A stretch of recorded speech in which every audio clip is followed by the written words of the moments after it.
Should I come up? It was bothering me, but I didn't want to move in the middle of it. In the middle. Well, this year we learned that you can't put a price on experience, but you can't put duct tape on just about everything else. Our goal at Best Motorcycle Roads is to make your next motorcycle trip the best it can be. The bottom line, Todd, is after talking about starting a podcast for 10 years, I am so glad we finally started it. Absolutely, for sure. So, yeah, we're just kind of, this is actually our episode 52, Todd. This is our very first year of Best Motorcycle Roads podcast. Woohoo! Sometimes it seems short and sometimes it seems really long. I don't know. It's been quite interesting. We've kind of wrote down some things that we learned, that we liked, that we, maybe our favorite episode, I think we'll talk through. But wow, it doesn't seem like a year sometimes. Yeah, lessons learned along the way for sure. I was going to just start off by saying, technically we missed one. I mean, we always had a consistency as one of the things that we talked about from the get-go, right? And, yeah. And I think that's hard. You know, everyone's busy in their lives and things get going. And we did a really good job of that, I think. We missed 1 week this year, which, man, I don't know. I mean, like, I don't love that idea. I don't love it. You know, I always strive to be perfect, I guess you might say. But missing 1 week out of 52, I think that's a pretty good job. So. Yeah. Well, and we had to plan around some vacations. We did. We each had a couple of long vacations. We did, yeah. So, and we did a heck of a job, I think. That was our best times, I think, when we maybe got a little lackadaisical at other times is when it kind of fell apart on us. But shoot, I mean, so that was good. I mean, so that's why if you're really taking notes at home, technically speaking, it'd be like the 53rd week with the 52nd episodes. Right. But no, I mean, so that was good. So we learned that consistency is good. I know when we were talking about planning this, you mentioned that we actually recorded 1 through 7 before we started. So sometimes when you're studying podcasts, one of the advice that you get is to do 10 episodes before you even start. Because then it gives you an opportunity to kind of learn some things, think about things, but then just have 10 episodes ready to go. So they call it putting them in the can. There you go. You That's have them an ready. Old radio term. Yep. Get them ready so that you can start to release them 1 a week. And that way, if you can't record 1 week, at least you've got some extra episodes. So. And I take it back. That's an old movie term. It's a movie term, Put the movie in the can, right? Right. So technically speaking, this is actually our 59th episode. We recorded 1 through 7. We had them all ready. And then we talked and we said, you know, all the things that we're talking about is exactly what we want to talk about. But we were doing it kind of just free spirit, I guess you might say. Yeah, we didn't have a format. We just turned the camera on. We talked for 20, 25 minutes. And we turned the camera off. But you had been doing some research on best practices on launching or releasing podcasts and realized that we need to have an actual format. Right. An intro, which is funny, right? Because we started this out as consistency is good. Right. So I think it's pretty typical. I mean, you see this with comedy, you see this with sitcoms, you see it with all things. Like, okay, now we do this, and then you do this, and then you do this. So we kind of figured out what the pieces of the puzzle that we wanted to do once a week, and we did that. And so that was really, I liked that. It just kind of structures things a little bit more. Yeah, so we went back and then recorded all 7 episodes and then followed Right. that we took structure. kind of our scripts and we kind of formatted them in that way. And then, so that was good. And then the other one, I mean, I think we do video and audio. If you don't know that, we post the same things we put on our podcast on YouTube. And audio quality really matters. And that's another thing that people talk about a lot is you can kind of have funky video a little bit. No one gets too concerned. But if your audio is crummy or semi-crummy, it doesn't work so good. It sounds terrible. Yeah, and that happened to us. Of course. You bought some nice DJI mics, wireless mics. They're on us here. And we plugged them into the camera or into your phone. And we were using your phone to record. And then after 2 episodes, you started to edit and realized that even though we had the microphones turned on and they were picking up, they weren't actually sending their audio signal into the recording device, into your phone. The wrong input, right? It was the wrong input. So the phone was still just picking up the ambient noise in the room, so it kind of sounded hollow. It sounded like we were talking into tin cans because we got the echo from the room, and so we had 2 more episodes to just start all over again and redo. And then I think there was one time in there we had no audio too. So then there was one with no audio, and it was like, ugh. Yeah. Forgot to push some button or set a setting. Something happened somewhere along the line. But so I mean, outside of that though, it's been good and fun. I think we've done okay. I mean, I think I'm happy. It's a good check mark, right? Mm-hmm. It's a good B. Yeah. And then we were just looking back here too, for whatever reason, like on this is kind of one of those video ones again. Is we were 36 episodes in and we were kind of at half of a wall that we had in there, and I don't know. I mean, at first I think I was thinking, oh, this is cool because it looks like we're in a garage, which we are. We're in a shed. So like episode 37, I think is when we said, let's just square this up and tune it a little bit. So So for those of you that are looking at us on YouTube, we no longer have the orange and brown wall over striped wall to my right, and we're sitting in front of a garage door. With some new lights on them. Yeah, well that's later. Hang on, man. Oh, I'm sorry. Jeez. So that's for the YouTube watchers right now. But I do think the structure comes back. So we were talking about consistency and formatting and structure. So actually in episode 34, we also realized, the world changes in these podcasts. I mean, people listen, and if they don't like what they hear, they jump out, right? Mm-hmm. And so I think we were trying to play what I would say is like the old game of, let me tease you with all these things that we're going to talk about and say today, and then you'll stick around and, But I think the world has changed to this instant gratification. Mm-hmm. And so on episode 34, we started to we even shrunk we changed our format, like a lot of the same exact information. But now we do, boom, here's the bottom line, right? Like if you do nothing more than listen to this, there you go. You've taken that for the day. And then we kind of work our way through. Right. And then if you're still sticking around at the very end, we keep chattering. So like you can stick around. So I think that's just kind of the ever-evolving world of how things work. So so we've changed that. And then, Todd, in episode 51, last episode, that's when we upgraded the lighting. So we've known we've had cruddy lighting for a while. But, it just takes time. So it's been great. Hopefully this and the last episode look really good. So. Yeah, and, we are in a garage, and at some point we'll swing the camera around and we'll give a tour. Show you exactly where we're sitting. Sorry for all the lights with the reflecting off, certain areas of your body, Todd. But forehead's a little shiny today. So that's been good. So I thought I'd pull out and look at the top 3 episodes just by most listened to and most watched, and those are The Tale of a Dragon, which was our 4th episode. I think that's probably just because people search for Tale of the Dragon. Yeah. It's like one of the big roads that everyone rides, so I'm sure that we kind of did a little SEOing on that one.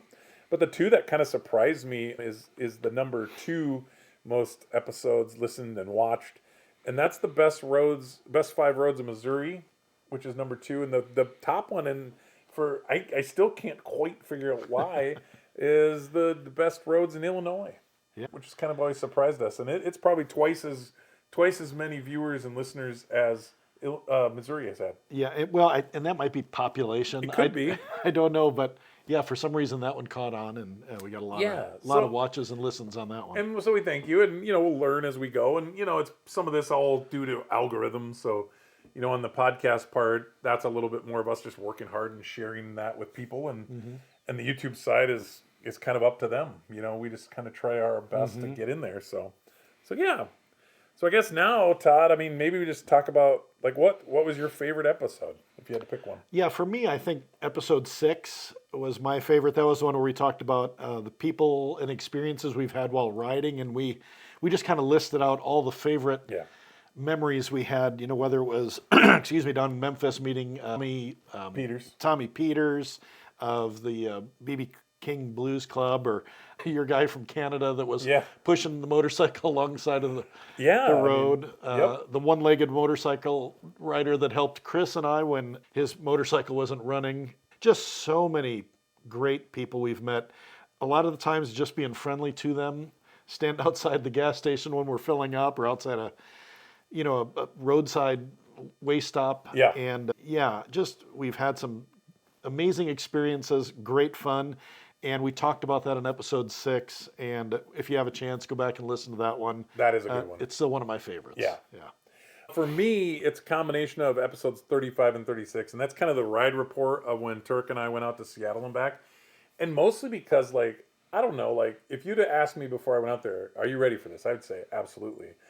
Was this fun? And I mean, I was so shocked when I got back of how frustrated I was at my gear. You know, and we, as you know, we hadn't talked about that at all in the first, you know, that's half the year's episodes or more, you know, and I could not believe the difference in that length of a ride. We've rode, you know, 10 times, I think I've probably at least rode 2,500 miles, 2,000 miles or more. Never really got that work. And this was such a, like, slap in the face to me. I don't know.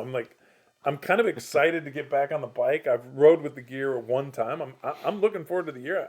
It's going to be, and I keep saying this is such extremes, I know, but like it was a game changer for me. Like it was really like, you know, and I've never been happy with my coat. I hate it. Like, cause it's so heavy and this. And now it's like, I don't know, I feel free, Todd. I mean, like, I'm excited about, like, what if we stop and see a really cool, like, motorcycle sweatshirt?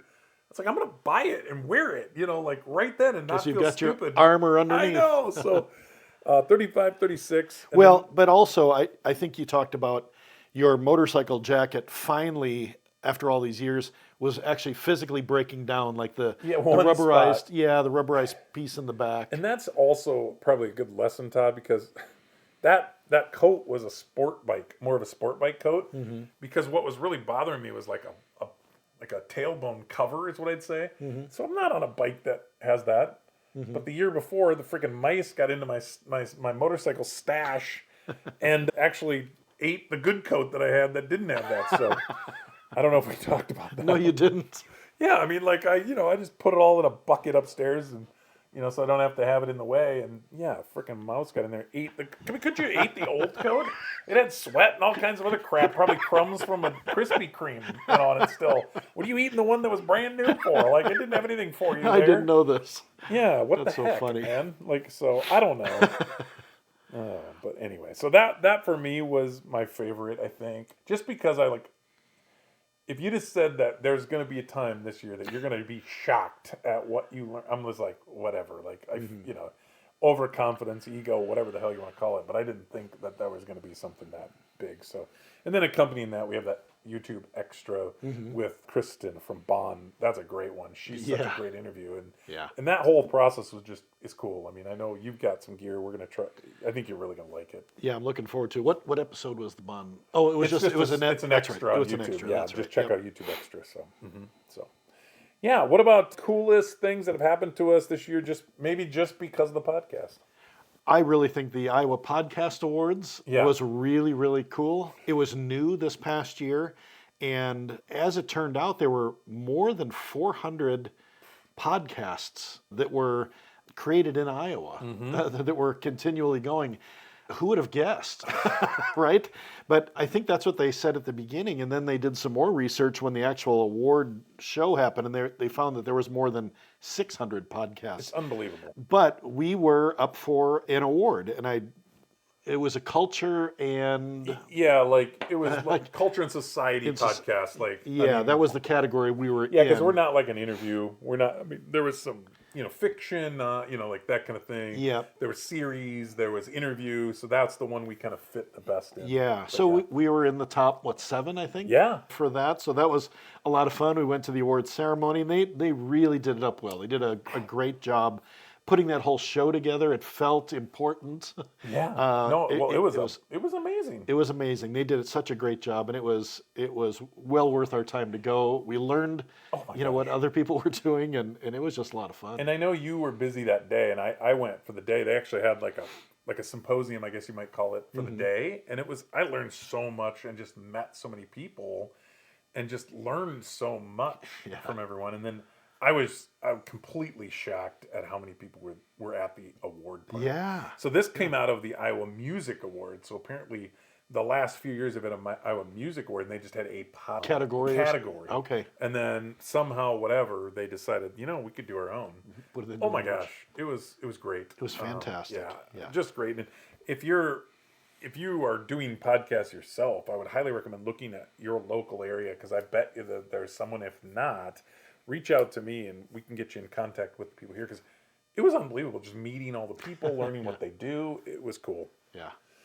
And then also, I think, just learning more about how to do what we're doing. I think what we started with and now what we do is very different. We were using a tool that was kind of primitive, I think, at the beginning. And now we kind of found Descript along the way, which is kind of allows us to really edit easier. There's a guy that I met, Ross, from Descript Mastery. So Descript is the tool. He has a little thing that he'll teach you. He has like a little club of people, and more just learning about the back end and making things be more efficient. And it's just been fun to kind of learn that along the way too. So then I thought maybe we could just talk about goals for 2025. I mean, for me, I keep recording all these pictures and videos off the bikes and still haven't produced anything with it. And it's just hard. That's way harder than producing these podcasts. Yeah. Trying to figure it out. I mean, I think for Seattle, I think I have 36 or some hours of video. Yeah. And it's almost like you need an AI tool to go through 36 hours worth of video and find the best of, or interesting things. I know. Yeah. So for me, I'm going to try hard. I'm not feeling confident in this, but that would be one of the things I think would really be enjoyable for us to have as just keepsakes too, if nothing more, and then sharing it. So what about you? What are you thinking? I've enjoyed the 2 interviews that you've posted so far, and I'd like to do one of those myself, or a couple of those. There's a lot of interesting people out there that either have products or have experience or have, books they've written or videos they've done that I think we would benefit definitely from talking with them. So for me, doing an interview or 2 this next year, and then I'd like to really show our listeners and watchers how we plan a trip. We often get together online with all of our friends and do a video conference, and we just, we'll share some maps and say, where does everyone want to stop? What are things you want to see? Here's the destinations, and just have a great conversation about that. So I think helping people understand how you can go about this, it's just one way. It's probably one of the most perplexing parts of planning, I think, And with Descript, they actually have a tool, and you wouldn't, it's called Squadcast, which allows everyone just to call in, and then it kind of records all the channels separately, which is really cool too. Because a lot of times we're looking at maps, but then it just allows you a little more freedom in the background to like kind of do that. But I agree. I mean, that's the stories that come out of it are the most fun, but like some of this other stuff is interesting as well. Like, how do we find that out? I mean, I know like last year in April, we decided we wanted to eat no chain barbecue when we got down to Missouri. It's like, I remember talking about that for 10 minutes. Like, which place should we go? Well, this looks good. Well, that looks like it's some lady's garage. She must do like catering out of there, and you're trying to figure out like, is this place open now? Is it not open? Does it look good? So, and again, I mean, I think that just ends up sometimes as those are fun conversations too. And then we get to make crap of each other just like we do. Right. So, yeah. So outside of that, I think the thing that I would love to get from people is just more feedback too. Like, if you like it, tell us what you like. If you don't like it, tell us that. I mean, those are the 2 bookends. What are we missing? What are we not telling people? Like, do they like the stories of I think everyone likes the ride reports, but what else could we do to help?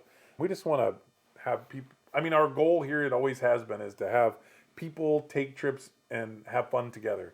It's almost not even about the motorcycling that much. It's about the hanging out and it's just getting together and doing something that's not work and not fun. It's just having fun with other people. I think that's for us what it is. That is what it is for us. So if you've got questions, if you have topics you'd like to hear about, please just send it to us. We'd be happy to answer it. I was going to say maybe stop talking about Illinois, but that was the most viewed episodes. Sorry about that. Right. So yeah, we're open for your ideas and suggestions, and ask us questions. Yeah, anything that we could do to make this better. It's fun. We love doing it. We want to keep doing it. Yep. We're based in Iowa, but we like to talk about the states that surround Iowa. And, well, not Nebraska. No, nobody wants to talk about that. Sorry. I'm not. If you like the podcast today, please like and subscribe. Sign up for BMR Writers Alert. It's our way of keeping you in the loop. And we promise no spam. Keep the spirit of adventure alive, and remember, bikes, friends, and endless roads, the stories ride forever. Take care.